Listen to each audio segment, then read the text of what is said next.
In a week that saw members of Congress plead to President Trump to help companies affected by his tariffs, the U.S.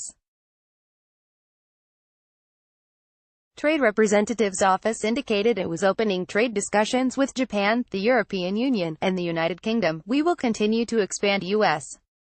trade and investment by negotiating trade agreements with Japan, the EU, and the United Kingdom," U.S. Trade Representative Robert Lighthizer said in a statement.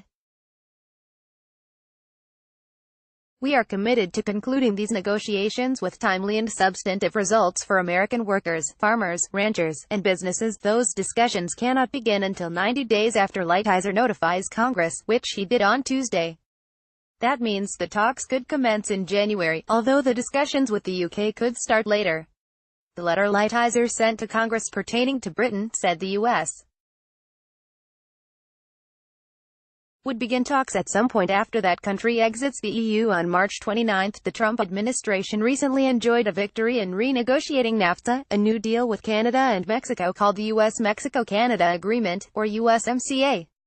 It admittedly doesn't roll off the tongue quite like the old acronym. Letters that Lighthizer sent to Congress indicate the administration will work to deal with both tariff and non-tariff barriers and achieve fairer, more balanced trade. The note pointed to Japan, a country with which the U.S. has a $69 billion trade deficit that is largely affected by the automotive sector. Americans may love their Sony televisions, but Japanese consumers don't seem to care for Chevrolet pickup trucks. During a summit with the U.S. last month, Japan's Chief Cabinet Secretary, Yoshihide Suga, said such negotiations will not be easy, but we would like to proceed with talks in line with our stance that we will push where necessary and defend our position where necessary, in a way that protects our national interests, Suga said. U.S. Rep. Kevin Brady, R. Texas, who chairs the House Ways and Means Committee, said the three economies are among the most important trading partners for the U.S., but they are also markets in which U.S.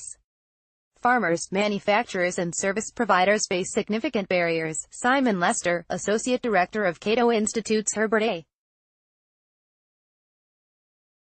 Stiefel Center for Trade Policy Studies, wrote in a blog post this week that the negotiations won't be easy, especially in light of Trump's protectionist tariffs. Negotiations would have been easier if the administration had not imposed national security tariffs on imports of steel and aluminum from these very same trading partners, Lester wrote.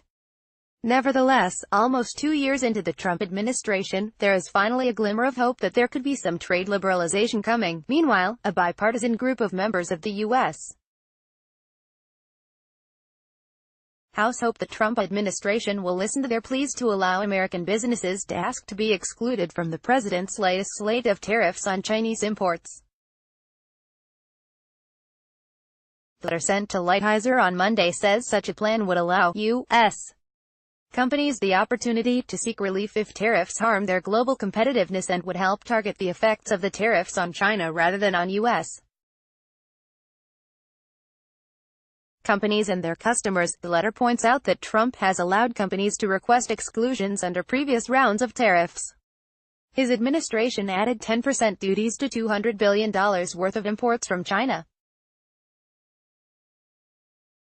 That number will increase to 25% at the end of 2018. CNBC pointed out that current House members running in pivotal races for Senate seats signed the letter, including Rep. Marsha Blackburn, R10, Rep.